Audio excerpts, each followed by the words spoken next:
My friend who teaching math in Australia, he told me math is one of the most difficult subjects that he ever taught. While I'm teaching English, I tell him English is one of the most difficult subjects I ever taught as well. So now, for your opinion, do you think math is easier to teach or English is easier to teach? If you not raise your hand, that means you all want to talk today. Now I'll ask you one more time, so you don't want to talk today. I'd say English, but it's silly because I am English. Okay, that's fine. Now, what makes you think English is more difficult to teach? More difficult? Yes. Why is it so difficult to teach English? Not necessarily. Okay. Alright. Why do you think English is more difficult to teach than math? I think it's more difficult. Because of grammar? Anything else other than that? I think math is difficult too. Pronunciations? It's complicated. It's complicated. So you just sum up everything first. It's complicated. Now, let me just show you why it is so difficult to teach English. Now, just ask a simple question. Do not think a lot about it, right? Just think about 1 second. What is 2 plus 2 is equal? 4, right? Or you get everywhere around the world, 2 plus 2 is always equal to 4. Now, let me ask you one question. The same questions in English. I ask you, who is your hero? Hero? My mother. Who's your hero? Your mom. Who's your hero? Your parent. Who's your hero? Your parent, right? So, can you see it now? If I ask math everywhere around the world, no matter where you go, Vietnam, Cambodia, America, Australia, if you ask math, everyone should get the same answer. Does not matter how they get that answer, but the answer should always equal to 4. Do you agree? Yeah. Right? English is more qualitative, it's more subjective, right? It depends on your family backgrounds, where you grow up to determine who is your hero, right?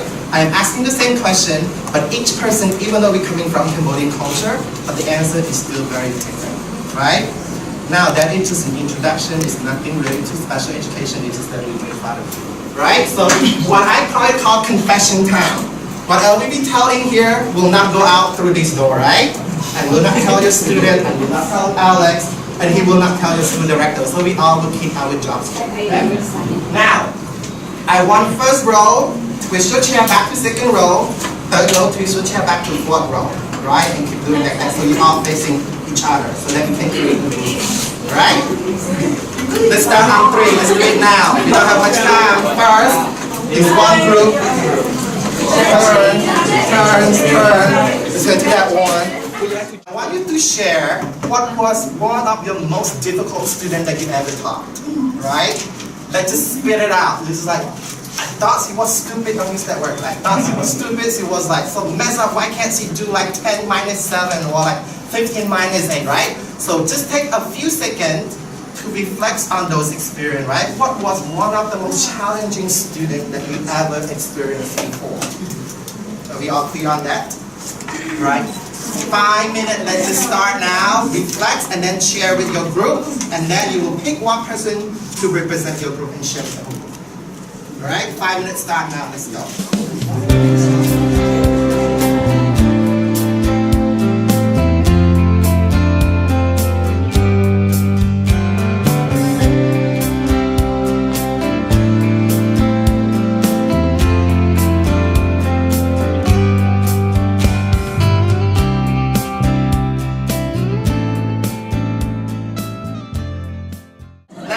Let's start with the first group here. So just pick one of the most challenging students and remember this is confession time. You should release this stress inside yourself. It's safe in here, okay? And then I will share my student too. Alright, let's go. Which one student is the most challenging? Go ahead. The student that is the most challenging in class, for example, the one who's very quiet and compassionate. The one very quiet. That's alright. Why is it the most challenging? You know, for a student who is very talkative, that means they are practiced enough to speak English, right? But if they are very quiet, how can they improve their speaking and they are learning? So that's why for the student who is inactive and also quiet, they are very hard to get the lesson that we taught. So I think the one who is quiet and the one who is active is very hard to teach. And one more thing, we don't know what if they don't talk, how can we know they're understanding, right? Yeah, sure. But if they are active, sometimes they show, teacher, I don't understand, sir, for example, like that. So we can talk to them later. But if they are very quiet, how can we know? Okay, very good. Now, let me just pause here for 1 second. So in terms of special education, whether the students are very quiet or very talkative, they also have a chance of being in special educations as well. Now, when they are being quiet, does it mean they are shy? Or does it mean that they cannot express themselves, right? Whether they have emotional disturbance. I just heard one of the groups sharing that the student having a very bad family problems at home, right? Whether the parents are very abusive, or whether the parents are just being not being parents at all. So that is traumatically affected the student cognitive process, right? The student might be in depression, we do not know, right? But from our experience, we should give special attention to the student. Why are you so quiet? Are you being shy, or is there something else besides that? Now, the student who talk a lot also have a chance of being special educations as well. Have you heard the term of ADHD? Yes. Right. What is ADHD? Yes. Yes. Attention deficit, hyperactive. Right. So either one or another. So when there are hypertension, which means the student cannot sit still in one place, right? He's very energetic. He just or she just a monkey who just get out from the cage and just go around and distract you from the rest of your teaching. Now, I have one student who are in grade 3 in Australia. He practiced Kung Fu. His parents, Asian parents, let him practice Kung Fu just so that he can control his energy. But it's not. Make it worse. The student wouldn't stop. He always, Mr. Nathan question, Mr. Nathan question. While I teach other student, Mr. Nathan question. Or one time he just go around and sweep in the floor. Or he go around giving out candy. It's very, very challenging, right? But that's not one of my most challenging students. Okay? So thank you for sharing. Now, second group. The most challenging student I had was a Korean student who had zero English knowledge. Okay. So the first time, it's really hard to communicate with him. So we cannot understand with each other. During our first class, it's a 15-minute class, and he only answered 3 questions. What is your name? How old are you? And where are you from? For 15 minutes, because he can't understand even what, where, when. So I really need to learn their language so that I can translate it and I can teach him well. And I need to do some action, I need to show some pictures, everything. I need to do my best for that student. I think some of my groupmates also had that experience. Like for them, for 2 and 3 years old, they don't know how to speak Khmer well and they don't know how to speak English well. So they need to do some action and show some flashcards as well. So it's really hard for us, but we can see the fruit after some time. Very good. Now, that is only one student. How about a class with all of these students? How are we going to manage this? How are we going to give special attention to a class that just say 10 students who does not speak English well or can read well, right? How are we going to manage this, right? So in special education now, if that student who also qualify in special education, how are we going to help them? First, we don't speak their language. How are we trying to find out why they so quiet, right? If we cannot even communicate with them in the first place. In special educations, again, what we call universal design learning. By the word universal, it means that we design one lesson plans as the foundation so that we can tailor-make for each individual student, right? Because as a teacher, I admitted I don't have time to specialize each individual lesson plan for each one of my students. But what I can do is that I can give them the foundation so that they can learn, and then their parents can also help them, or the sibling, or they can come after school for special help, right? Now go to the next group. Yeah, I had a student before. She is a supervisor in a hotel. Okay. And every time that I start talking and, teacher, that's not what we want. And she was starting suggesting something. So what I did was, I asked, why are you here? what's the reason why you're learning English, miss? And she said, because I have to. She couldn't answer. So it's like, honestly, at the time, I'm so nervous and I don't know what to say because she's 33 years old. She's a supervisor. So I just asked her, why are you here? So she need me. Okay. Something like that. But Alright. I need also your suggestion for that. Okay, now let me just share with you this experience. Being like a teacher, and especially coming from this high contact culture of Southeast Asians, our face is very important, right? Our status, we think of it, is also very important, but that is also a setback for us. That sometimes we cannot take direct feedback from other people, or especially from our students. Not that we do anything bad, but being a student, especially in the younger year, from year 1 to year 6, they are very innocent. They are very genuine. If they see something bad, they say bad right away. For one day, I dressed up very crazy. My students say, Mr. Nathan, you dress so stupid today. Right? My year 2, right? So what am I going to do, right? Am I going to take it as an offensive? Or I take it as a feedback from my student. Now, in your situation, I also have that as well, right? English is my 4th language.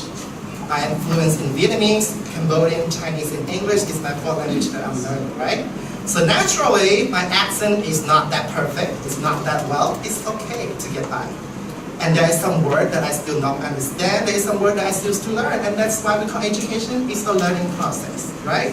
So sometimes the student will challenge you if you write something wrong on the PowerPoint, which is you will find it today, right? So you just you just have to accept it and then you learn from it so that you can improve.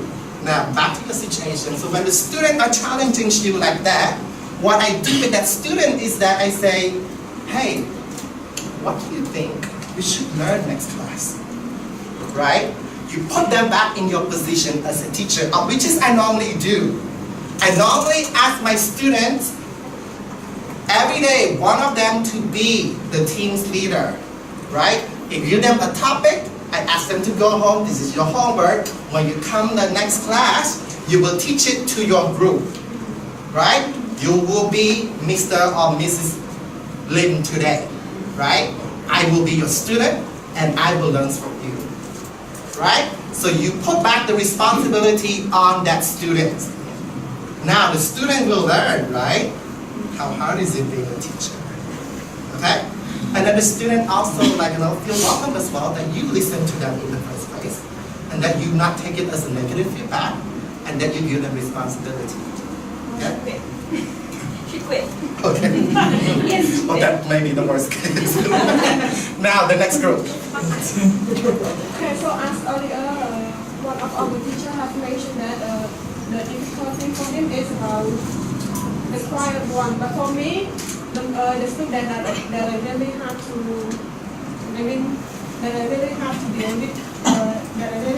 with, them is your talkative one.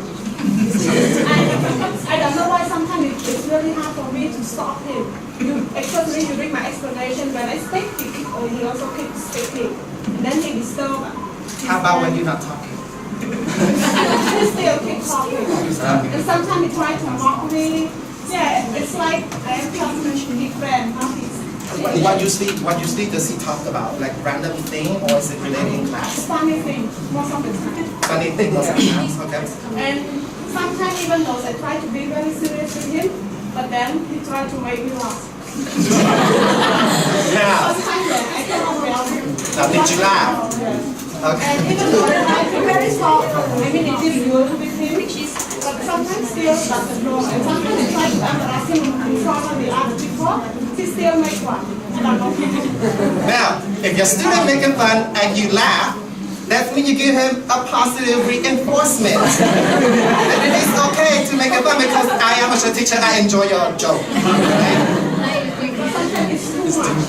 Yeah, I agree with that. But I mean, so when I deal with that student, I usually looking for his weakness point. What is it that he always afraid of the consequences? Right? Whether too much homework, whether a phone call to the parents, or whether he will sit in front, next to you, in front of the classroom, or he will be the team's leader, so that now he has more works to do. Right? Now that is just the general basic practice. But with that student, remember we talked about the ADHD? So we have to understand, this is what I usually do when I provide consulting in Australia. I would go and observe the class. I would be one of the students. So we will look what happens before that student starts to talk. What is the trigger that he starts talking, right? And when he starts to distract you, I start to time how long does that distraction last, right? So that's the report keeping. And after that you laugh, what is his reactions to you? Okay? And it's not just one class, right? This is over a period of like 2 or 3 months. Then we start to look at the data. What is that trigger student? And we try to understand more, right? So it's just the basic of special education values that we're going to. Okay? We'll talk about that. Now, I will pick only one more group, just for the sake of time. Let's just spend on this side, and the next activity we will just report on. So, for your group. Right. Good morning. I would like to share about one of my challenging students in the class. This group just mentioned a challenging student is the one that is talkative in the class. But for my own class, one of my students, he is very much interested in technology, especially games. So when I start the class every day, he just come into the class and ask every friend around him and talk about the game or like this, like that. So this is the ways that he always spoils everyone in the class. And this is the problems that I usually have with my student. So I'd like to ask you like some ideas to deal with those kind of students. We will do that later. Now, so our learning objective today, since special education is a very specialized subject in America, and now it's starting to grow in Australia. It took me about 2 to 3 years just to get my degrees in it, and now we just do 2 hours. I don't know if I'm gonna do that, but at least we just like try to be aware of what is special education is about, right? So we're learning about the existence of special education. That's the shortcut for it, called SPED. Then also the common type of SPED, like what types are there, right? Besides ADHD. And then we learn about the common SPED strategy that I just been sharing a little bit with you already as well. And then finally, just some reflections on whether this is something that I want to do or not as a teacher, right? The teacher is very difficult to do. You either have to really like it, or it just tear you every day. I remember my first day teaching, I want to quit the second day. I lost my voice, I don't know what I'm doing, I'm scared of my students. Yeah, you know what I'm doing.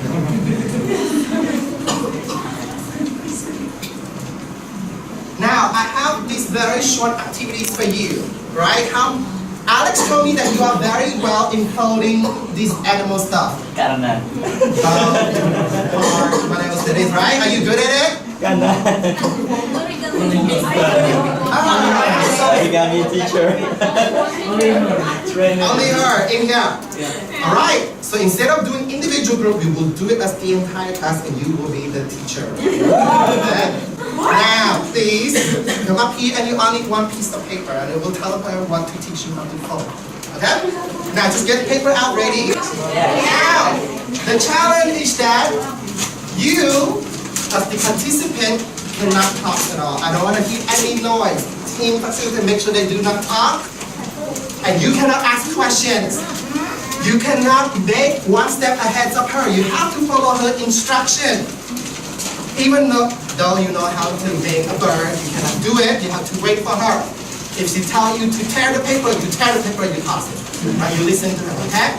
Now, as the instructor, she only can get to talk, but she cannot get to show you.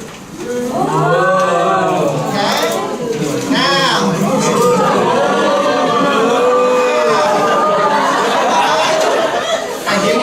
how about I give you 1 minute to think how you're going to tell them to make this bird. Okay? Then start. Go ahead. When you're ready, let me know. Hey, I probably will try to look on that.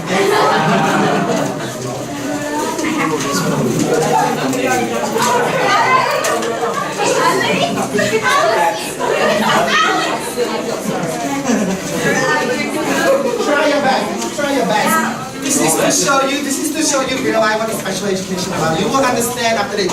You're not supposed to make anything. You have to wait for the instructions. All right. Let's welcome. What's your name again? Charity. Charity. All right. Let's welcome her. Give her a round of applause for a great I'm not holding any. You're not holding anything. You cannot make any hand gesture. You just do like this and you talk instruction.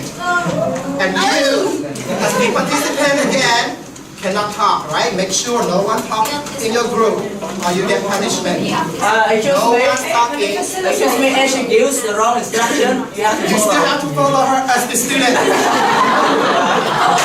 Okay? Now, here's the prize for the winning team. If you are the winning team, if she's judged you as the winning team, you will also have special presents from me. And I cannot tell you what it is yet. Okay? Let's start. I give you about 5 minutes to give out the instruction. Just do your best. Picture in your head how you normally do this. Now, you want to change it? Alright, and pick an easy one, the plane. How about a plane? Okay? Again, I know you have to make it, but you're not supposed to make it yourself. You have to listen for your teacher instruction, okay? 5 minutes. On 3, 2, 1. Let's go. You can walk around and you give out instruction. If you miss the instruction, you cannot ask her. Listen carefully what they have to do. Start. Yes, go. Okay, hold your paper in front of you, and do you know how to make like a house? Like folding it downward facing you. Both of the sides on the upper. So You cannot talk, participant. just at the upper side. Yes, some of you are doing it right.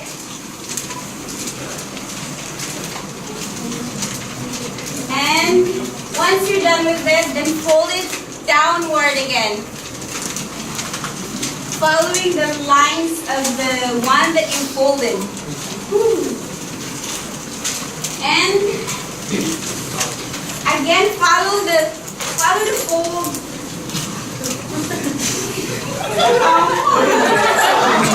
Not give up. Do not laugh at your teacher. That's not Doing the nice. same thing that you did on the first instruction. However, you have to do it in a slanting position so that in the middle of it, there's gonna be a triangular in the middle, so you can fold it. First, fold it first, again.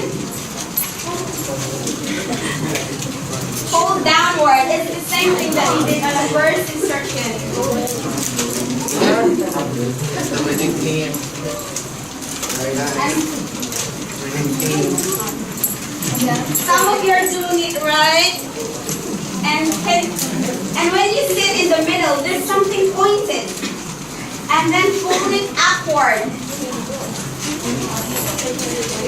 3 more minutes. Upward, and then hold the paper in front of you, like this, looking at the house figure, and then fold it backward.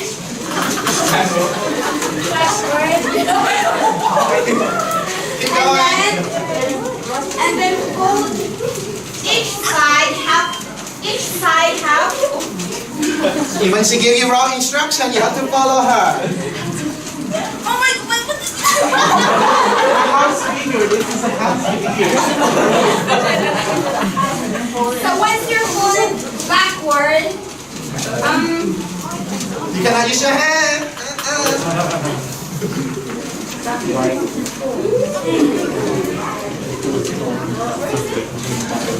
and then fold it again. Fold it again on the both sides.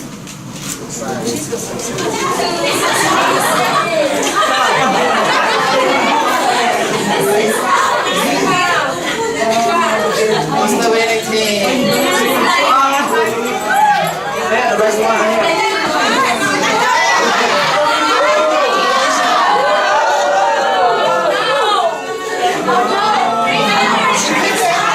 She picked it.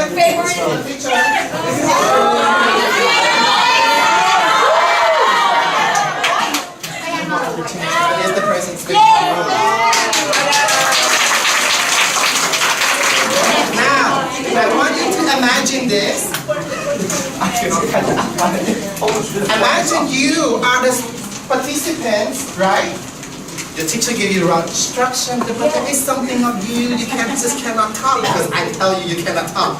But think of this as one of your disability. The disability that prevent you to express yourself, to communicate with other people. Right? And now, imagine you as her standing up here, who giving out instruction. How difficult was it that you cannot show anything to them, right? Now, read the question up here and just focus and talk in your group and just share this experience. What did you learn about this activity in relation to special education?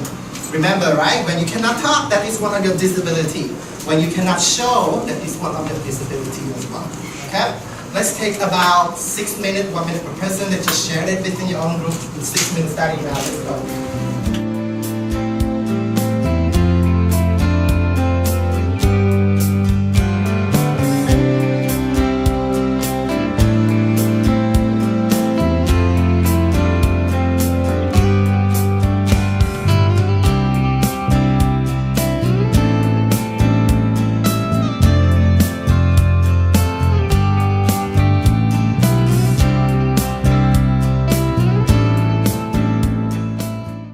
If you can give me a raise your hand, very good. Put your hands down now. We're gonna focus on this side, this arm. Now, one person from each group share with us what was one of the most challenging experience that you get out from this activity. Okay? Let's start with the winning groups so they all get the present, right?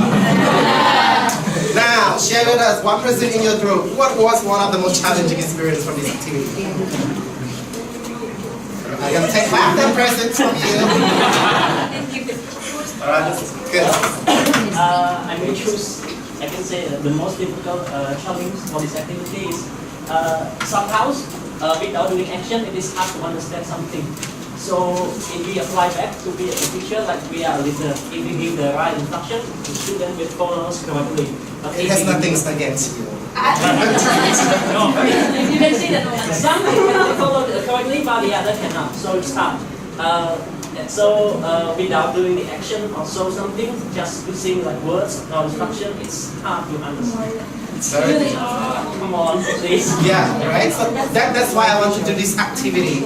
It's a very true representation of special education and how the teacher of special education facing the challenge every day, right? Now let's go back to your group.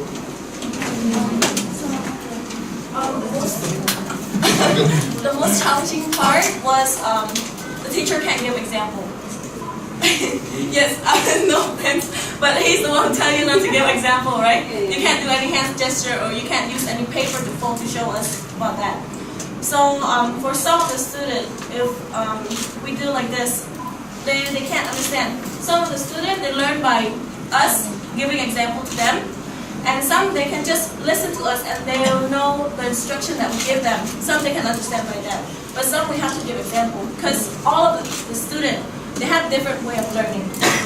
So before we go inside the class to teach, I think that we have to imagine what do we have to do to cover all of the students to make them understand. Because different students have different way of learning. Very good. So the term I used earlier, remember, universal learning design, right? So students not only can learn by listening, but they also have to visualize, right? And when you give out instruction, you have to be very careful. Step 1, right? Now, for example, let's just take out one piece of paper. I show you. Just take out one piece of paper.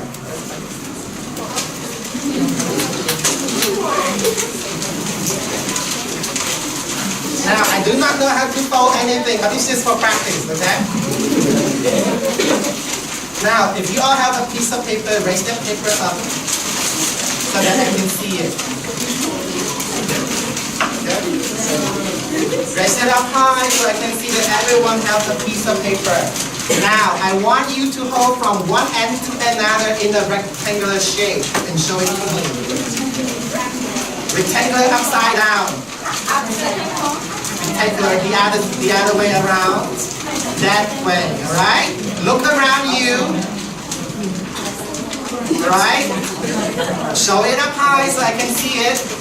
That's very good. Look around you. Yep, look around you. That is not a rectangle upside down. Look around. Yep, that one. Alright? Show it up high so I can see. Show it high. Very good. Now you can put it down. See? This is what we call ensuring, right? So when you ask them to follow it, you have to make sure they raise up high so that you make sure that everyone succeed in one step before you move to the next, because I allow you to do so, right? They have to listen for you. They cannot make one step before you. So you ask them, you see, and one person doing correct, hey, look it up to them. This is what you're supposed to do. This is what you're supposed to do, right? You make sure they learn by following other people as well. Okay? Now, next group that I will share the challenging your group, right? So who's gonna talk?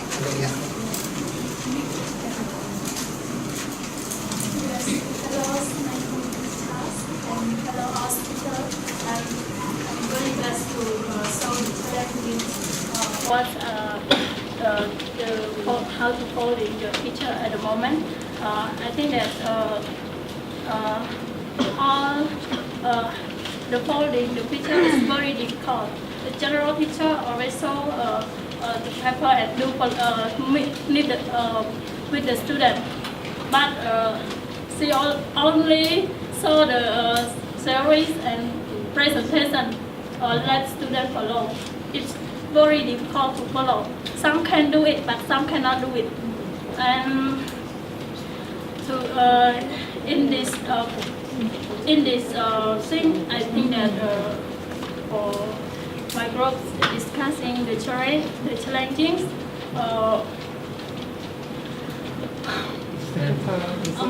This is safe area. Yeah,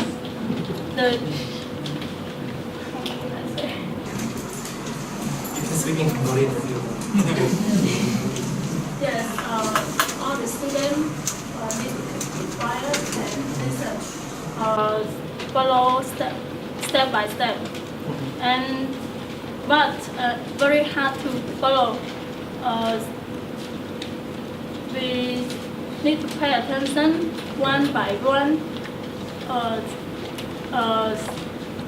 I think that like this very hard to the student. If we find another way to teach, like we saw the student the paper one first, and then let them follow one by one, and then they see and then follow. Listen and follow, and they can practice. Very good.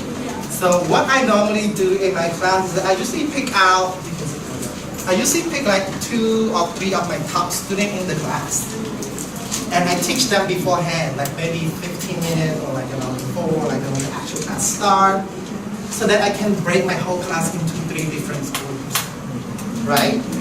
And with that 3 different groups, I also specifically structure so that not all the very intelligent kids one side or not all the very not so intelligent kids one side. Because if you do like that, they will label themselves, that's the smart group, or that's the stupid group, right? You don't want to do that.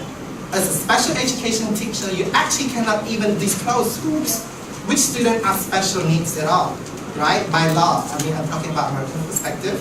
You cannot tell other student, you have to help him because he's special needs. You cannot do that, right? That's illegal. So you have to do it secretly enough so that everyone look normal on the surface, right? So this is called a strategic planning of the lessons as well. Okay? One last group. Let's just see one last group. The back there, the very back. I think there's 3 of you.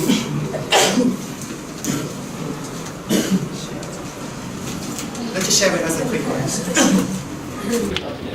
What was the one and the more challenging things that we kind of think about is that talk about the explanation and activities. Some students, we cannot focus on the explanation because we have different kinds of students. They cannot understand everything like that. If we just explain to students without doing activities. So very important thing is that explanation and activities always go together. Go at the same time. This is I respect. Very good. Now let me ask you this question. Now, special education is just not all about your cognitive process. Special education also covering the students who are blind or visual impaired, right? If they are visually impaired, which means they need glasses in order to see you. Now, what's the point of showing the student if they cannot see you, right? Now, that is a whole different side, because special education, we're gonna learn about very soon, have many different kinds of categories, right? So, the purpose of this is so that when you actually have one of the students in the class, what can you do about it? Now, not to say anything about our Kingdom of Wonder, is that we rarely see a special needs student in a normal class with us.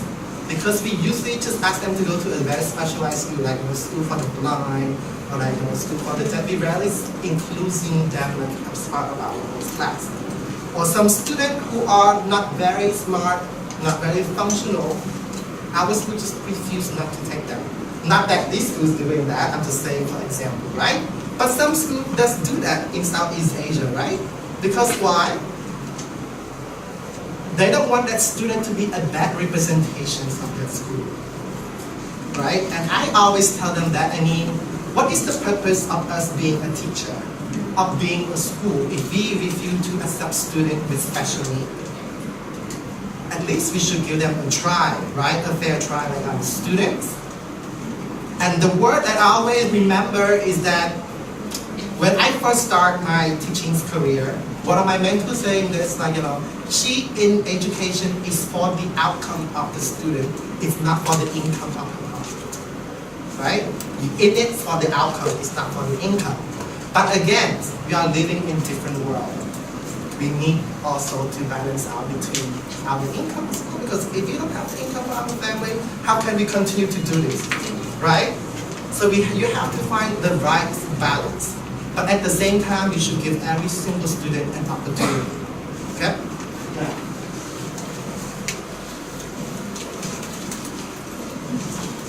Special education, sometimes you heard special need, special attention. Now, which one do you think is correct? Is it special education, special need, or special attention? What do you think? Special attention? Special need. Special need? Yeah. Well, I use 3 of them all the time.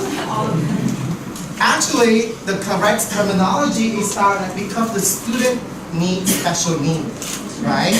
Therefore, we have to give them special attention.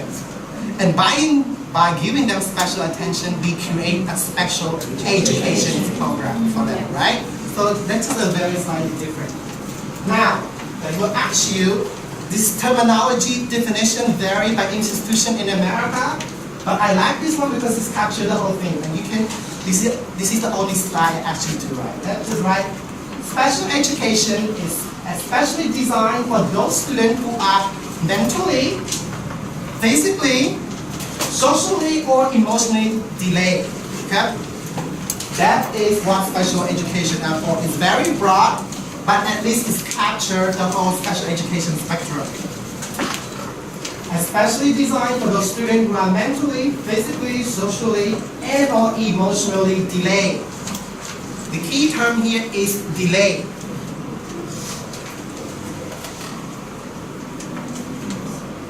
By saying delay, what it means is that it's developmental delay for the student, right? Signify an aspect of the child overall, development such as physical, which means they not grow at a certain age, right? At this age, this is what they should know.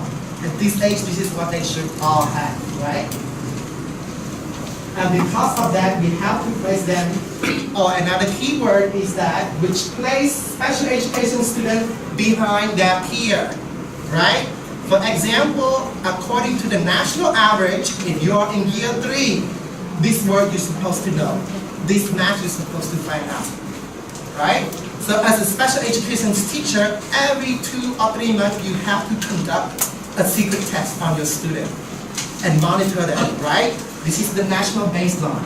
Does my students on that baseline, above is better, if it's below, then it is a signal for you to talk to your school principal or your school administrator, the student is falling behind.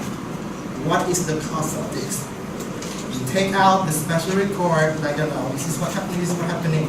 Now, are they receiving special education or no? Right? But do we have special education in Cambodians at all? I do not know because I did not went to school. Alex, do you have special education in Cambodia? I think we do, but it's not very important.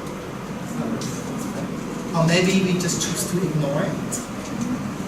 Maybe it is too difficult, too time-consuming, that we don't have that. Or maybe we don't even have funding or resource or specialists, like, to come and share the experience, right? It's many, many reasons.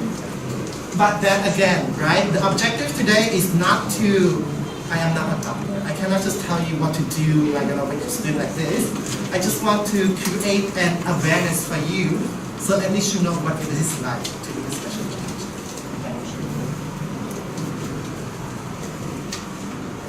Now, in America, in order for the student to be eligible for special education, they have to be falling under one of these 12.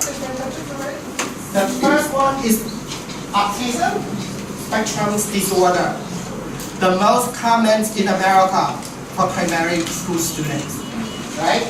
The second one is multiple disability. Multiple disability is when the student having two or more of this special need up here. Third one, traumatic brain injury, is very, very tiny. It's like when the student may be having like an accident, causing the brain's damage, right? So that the student cannot function the way he used or she used to be. We have speech or language impairments, is when the student cannot make the sounds out from his or her mouth correctly. And if he or she cannot breathe, that's very difficult for them to learn anything else, right? Then have visual impairments. Now, visual impairments is different from blindness. Blind is when you're born, you cannot see right away, right? Visual impairments is that when the external cause, right? Blindness is the internal. Now, other health impairments will be called the ADHD's one and are some other series, right? Then we have deaf, hearing impairment, deaf or blindness combined. We have developmental delay, emotional disturbance. It's very common in America as well. Remember I told you I have one student that I have to share, one of the most challenging? Do you guys want to hear about that student? All right. Now, my first teaching career is in Hawaii. Hawaii's Department of Special Education. Now, if you watch some of the American movies, you will see all this fancy New York like street gangsters, school violence. And it's actually true. It does represent America on the surface, right? My school, the program that I volunteer to teach is a low-income school, where the students, like most of their parents are divorced, right? We have students who are come to school without a shirt on, like mostly male students.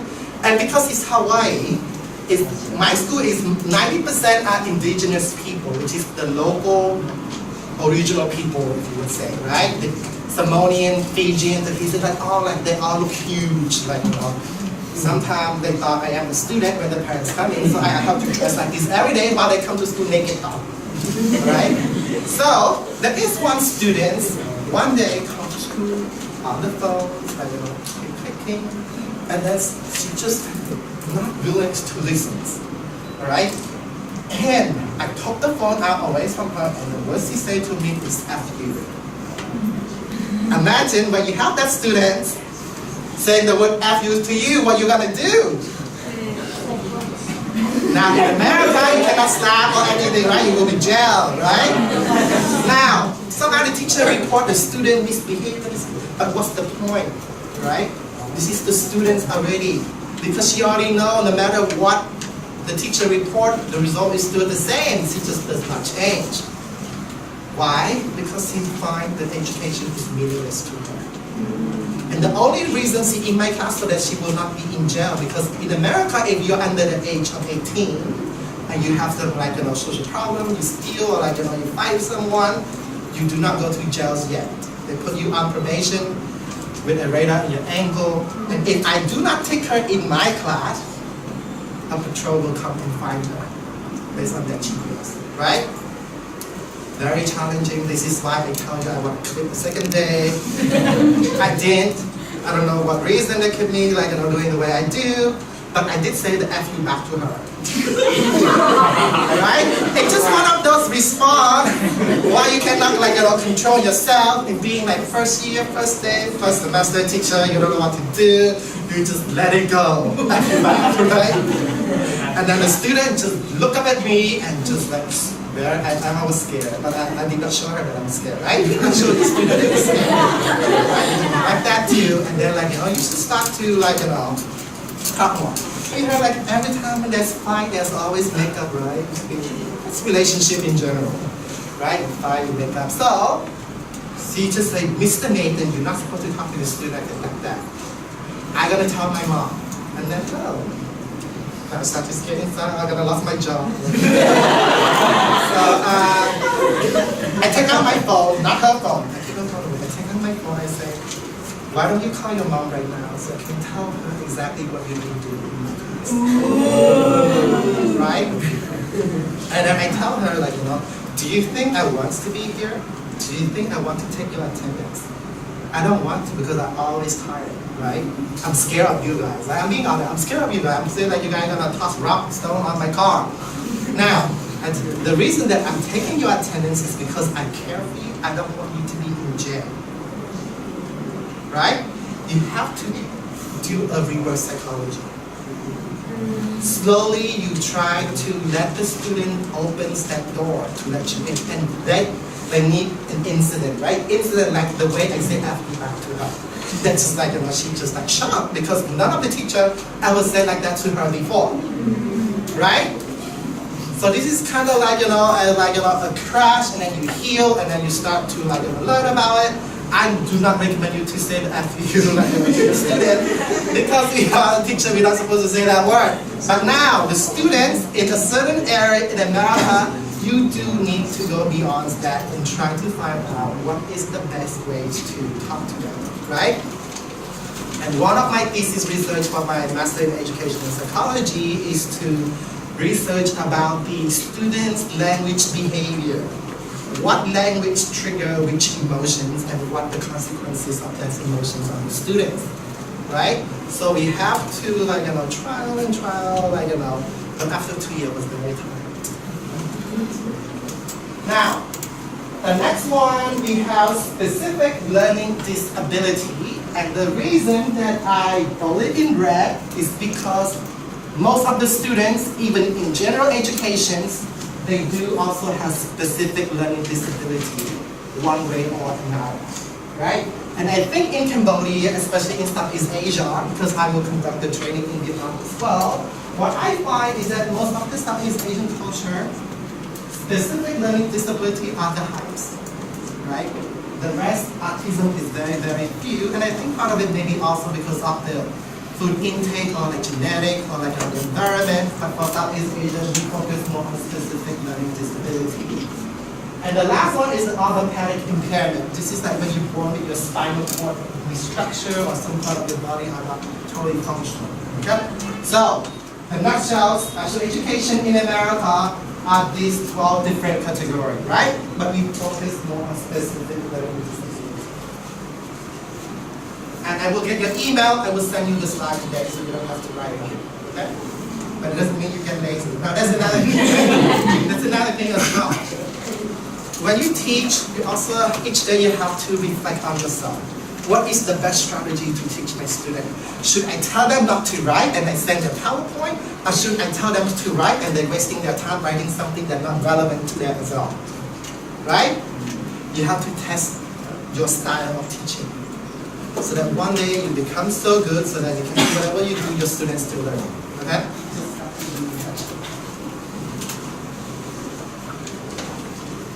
Now, specific learning disability. You don't have to write.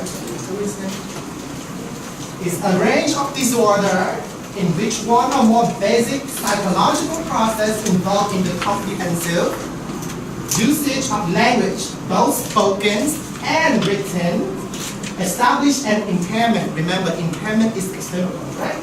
Impairment in one's ability to listen, to read, to write, to spell, mathematical calculation, and those are the technical terms called dyslexia, dygraphia, calculator.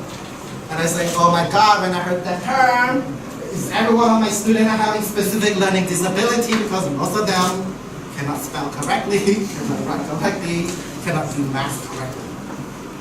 Are they having special education? Right? The answer is no. But we have to give special attention. We have to start documenting.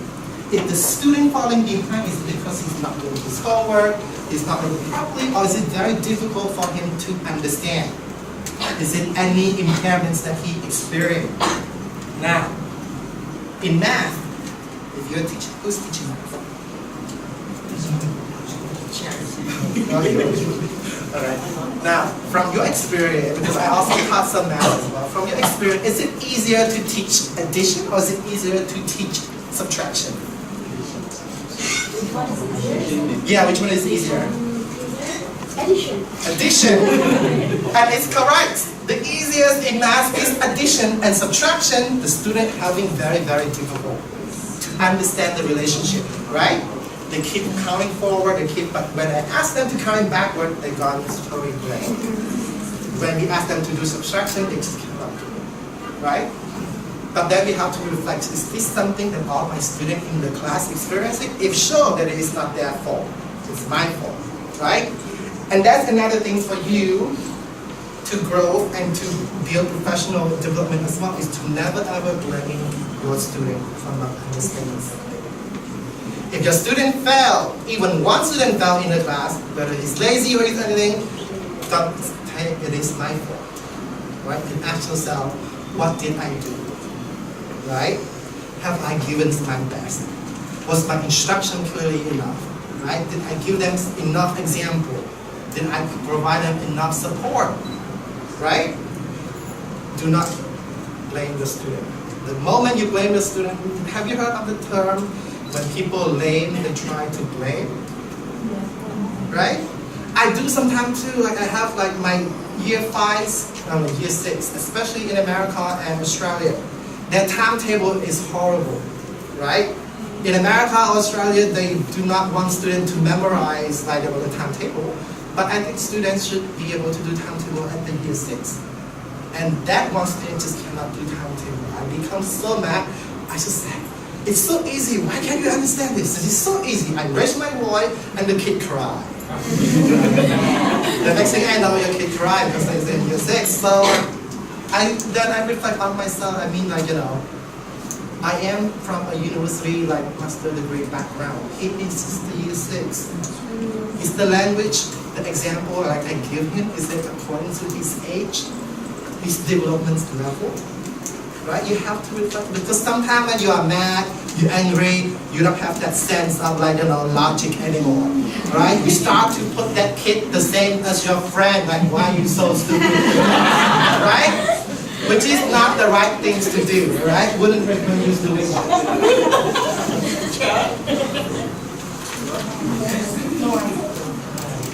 Right? So,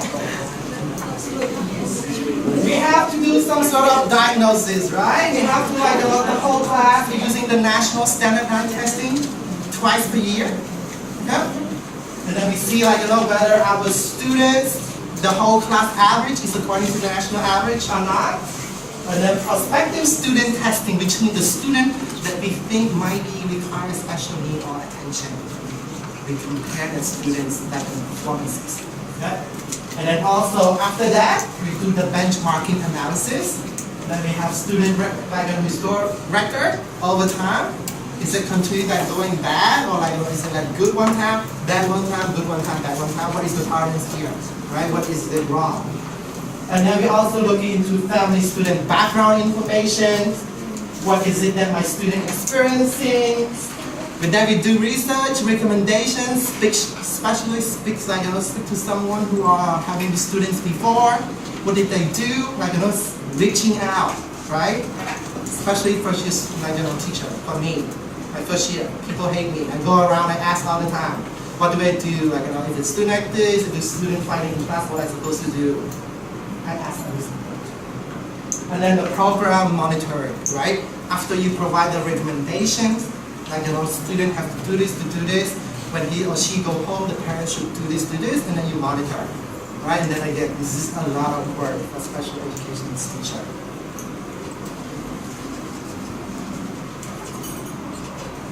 And these are the common strategy. We call, you guys heard all these terms, right? Chunking, differentiating, structuring. So structuring, I put 4 quartile is the way you're doing this. After you've done the national standardized testing, you rank them in 4 different groups, right? The bottom group, the top group, and then the 2 middle group. And the way I do this is so that every time when I teach them new concept, I structure them properly. Like I giving my students option according to their level, right? Sometimes I ask the top to help the bottom or the middle to work on the other, first and last quartile. Thematic lesson planning. How many of you heard of that one? Thematic lesson planning.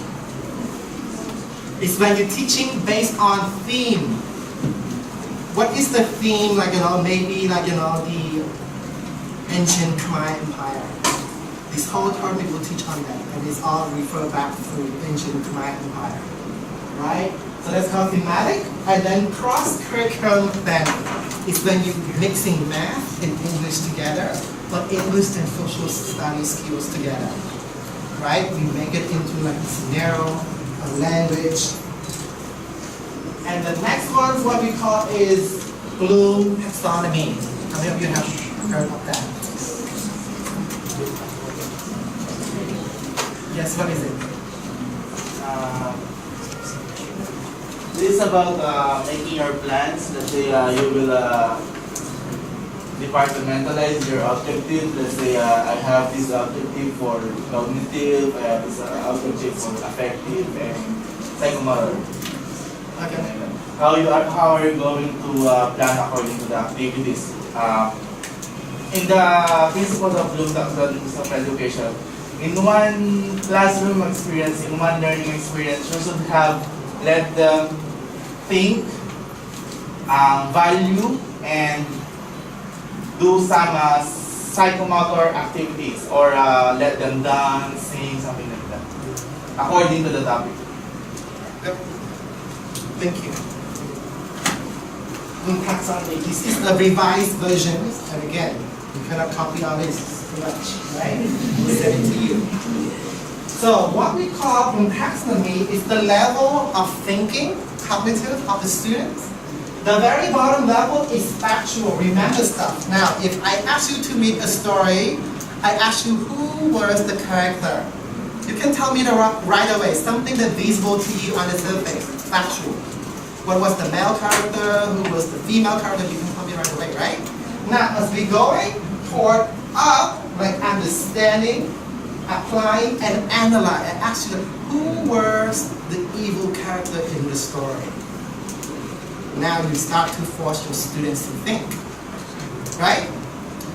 And then you keep going toward to the top, is when to create, is when you ask the student to write a new story based on that one. Yep. And most students in special education are going toward that factual remember.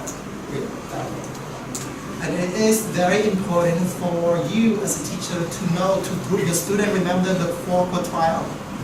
We group them and see which taxonomy are they in. If they're already in the provide, which is conceptual and apply, then you should push them to the next one. But you ask them to teach the bottom one to understand in the class in their groups too. Again, it's required a lot of planning, a lot of passion, a lot of sweating to do this for your student, right?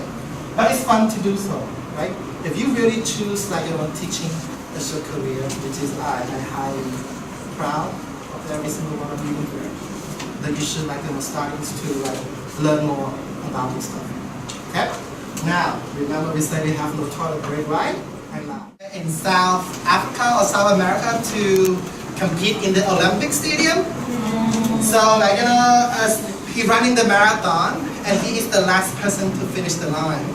The winner is already finished like an hours ago. Right? But he's the last person to finish the line.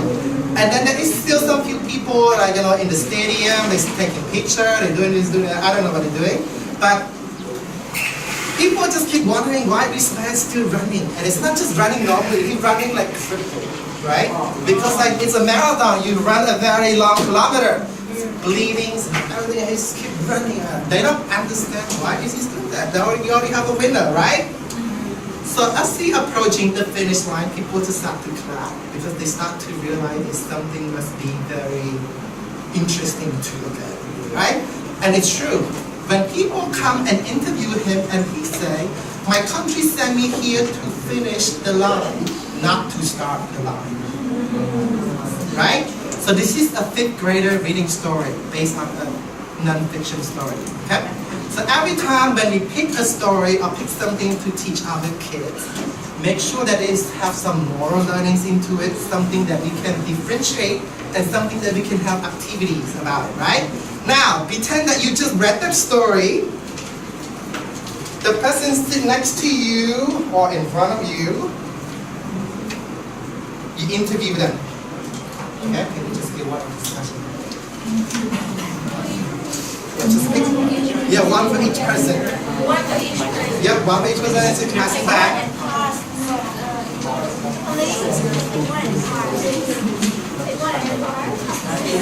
Alright, if you're missing one person, can someone sit up here with her? We have to have a partner. Can you come? Alex, why don't you join us? Yeah, go, it's a positivity. Oh, it's alright, you're supposed to join us. If you do not have a partner, you will do it yourself. Alex, you're not joining that?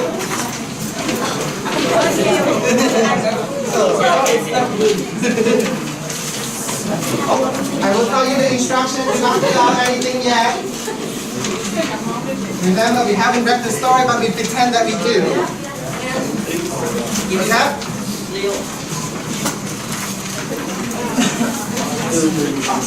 Does everyone have a partner? Yes. You don't have a partner. That's lying. Again, does everyone have a partner? Yes. Okay? If you don't have a partner, you fill out the answer yourself. Okay? Now, if you have a partner, this is what I want you to do. Let's just look up here so you know what to do. Yes, they need a partner here. Need a partner. She need you. Yeah, good. Yeah, we don't have it. Now, this is what I want you to do. Let's just pretend that Alex is my partner, as a friend. So I will ask him, Alex, what do you think about the story that Mr. Lim just told you? Because you didn't read, right? I told you the story. And then you answer me, what do you think about the story about the last man? Interesting. So I write down his answer for him. He will write down the answers for me, okay? So he said interesting, and then you might ask him, since he is Alex, I ask him, what's so interesting about it?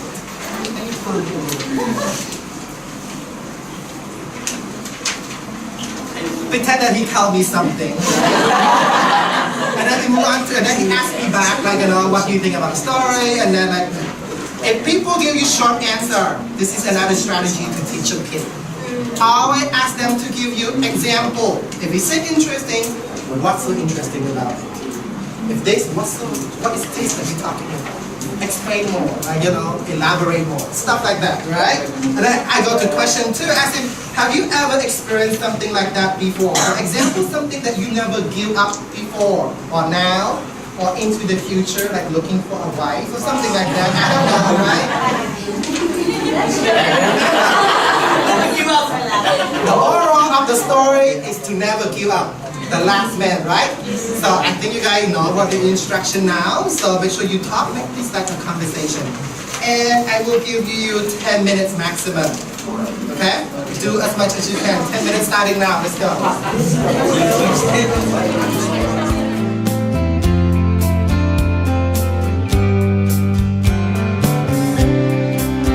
You ask them to now do it individually. So now you all answer your own questions.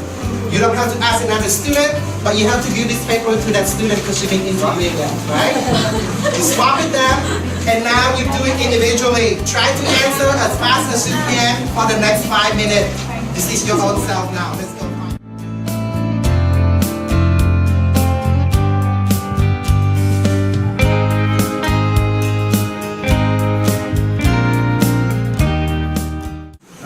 Especially special needs student. So what I usually do, I giving them question, and as they answer, I ask them to change the question as part of the answer. For example, they interview each other, like, what is your name with the question, and then I ask them to turn the question into the answer as well. My name is, I was born here, using the question as part of the answer as well, and then they all interconnected together. Now, if you have time in the class, I would go to the next step, which is to prepare a speech of what you just write. Right? Now you focus from writing to shift into speech and delivery. One lesson plan to give students multiple options with many different skills that you can get out from this. Right?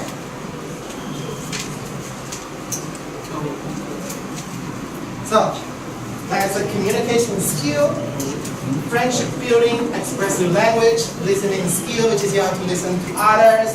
You have writing skill, and you also have speaking as well. Just one simple lesson with a very good moral stories to be told. Right? Now, and there you go. All I'm asking from you now is to give me an honest feedback. This is the last thing, right? Something so that I can improve next time.